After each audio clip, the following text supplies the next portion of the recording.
Hello again. So now we're going to do a little bit of an R overview. The entire next week lecture is going to be devoted to R, and we're going to use R throughout the semester, so we want to be sure that you have a really good introduction and exposure to R. Some of you may already know R, so this may not be too hard. If you've never done software programming before, if you're not familiar with object orientation, this might be a little tricky. So I encourage you to pay attention to the lectures for next week, which are unusually longer, but the plan is for you to go through those lectures, and then your live instructor will get into the details of R, and hopefully will get you in the right place to get started for this course. And what you're going to find out is that it's a little bit of a learning curve, at the beginning with R. And once you get the hang of it, it becomes very, very easy. And of course, it's like, if I want to teach you, how to use a spreadsheet, I can teach you how to use a spreadsheet in 5 minutes, but you won't know too much. If you want to become an expert with spreadsheets, you have to spend 5 years learning how to do macros and complicated templates. So it's the depth of the level of expertise that really makes a difference. For the kind of stuff that we're going to be doing in this class, all the code that you need is provided.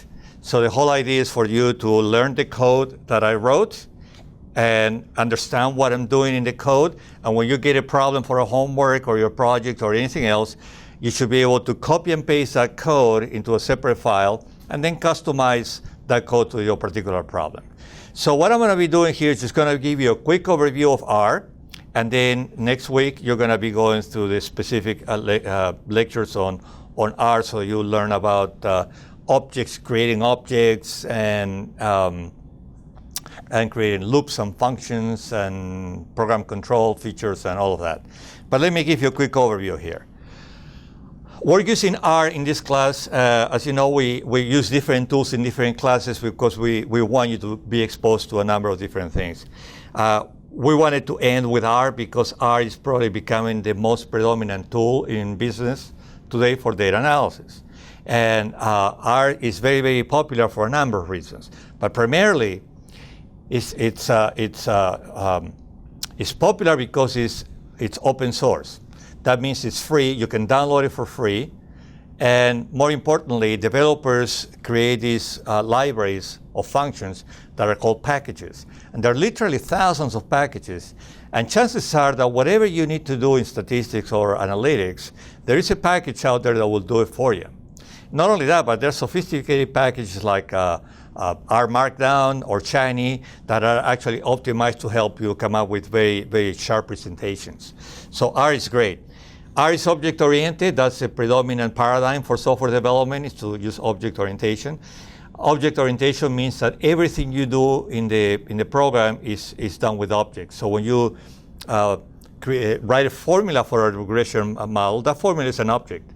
When you feed that object into a regression function, into a linear model function, the results of that are stored in an object.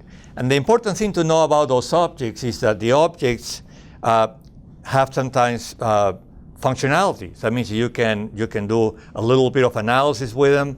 You can make them run, do some quick routines. But more importantly, they contain data. Every object has data. So when you run a linear model in R and that gets stored in an object, you can actually access that object and get a whole bunch of data out of that object. So that's the one thing that matters about this. R is it's called a superset of S. S was the original language created by John Chambers at Bell at the Bell Labs. And it was a language created to do a lot of statistical analysis.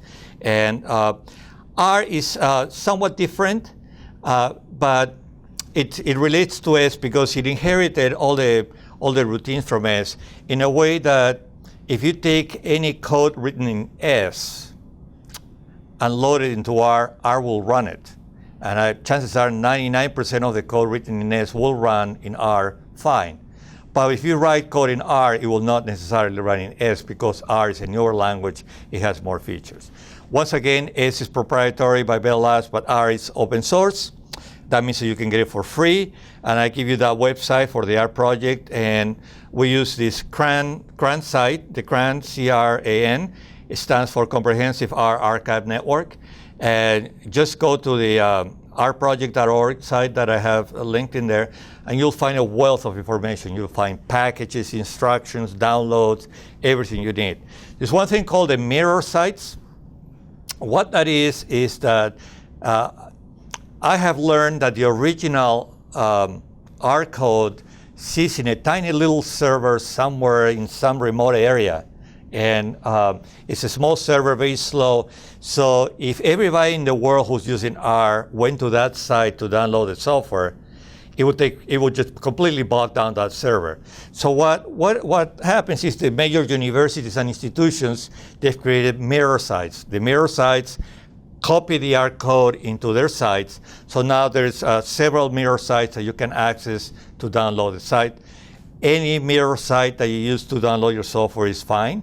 You can use either one of them.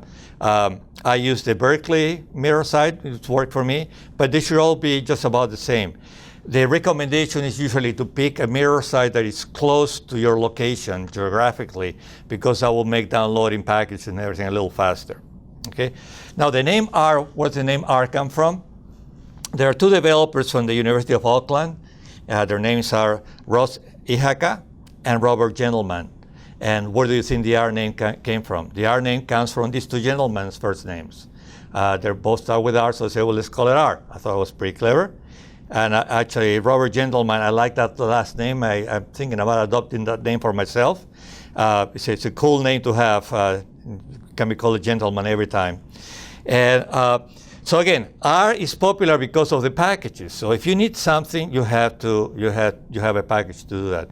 So the good news is that R is free, it's open source, there are thousands of packages. The bad news is that R is free, there are thousands of packages, and you never know who wrote the package, or you may know who wrote the package. So selecting your package is really important. Some packages may have not been properly vetted and tested, and they may not behave so well, or may be awkward to use. But the packages we're going to use in this class are common packages that are being used, and all you have to do is go to places like GitHub, or go into a lot of the R blogs that are out there, and you'll figure out which ones are the right packages to use. But just because you have an R package doesn't mean it behaves well. It's open source. It's not a commercial product, so there's not a company behind these packages. One interesting, cool feature is that R has its own engine. It's called RSeek. It's Google-based. If you go to rseek.org, you get a Google-like screen where you can do searches, but all the searches are focused on R material. You know how it is sometimes you put a Google search and you get a whole bunch of hits that some may have to do with SAS, or some may have to do with SPSS, or some may not even have to do with analytics. But if you do a search in RSeek, you get specific responses related to R. This is the R console. That's all there is. It's just a simple screen. Once I have that screen, I can work interactively. I can type commands, and R will echo responses and outputs back to me in the same console. It's really simple, interactive. I type commands and I get responses. I type commands and I get responses. Well, if you're going to be writing a lot of commands, what you want to do is you want to write a script. A script is a bunch of commands written into a file. It's a little bit like a program. So if you want to be repeating commands, you want to write them on a script. And unfortunately, the R console is not that friendly for that. You get this plain screen out there, and it's not that useful to work with. Fortunately, there are programs like RStudio, which is also free, and we're going to talk about it in the next lecture section. RStudio is what's called a development environment. So RStudio will only work if you have R installed in your computer. So the first step is to install R, have R running in your computer, and once you have that, then you go and install RStudio, and then you get the RStudio screen. And as we're going to see in the next lecture, it makes developing R much, much easier than working with the R console. If you like to work with the R console, that's fine. But the RStudio has the console and more. So that's what I use. There are other development environments, but RStudio is free, and it seems to be the de facto standard for most people who work in R. So that's all I'm going to tell you about R.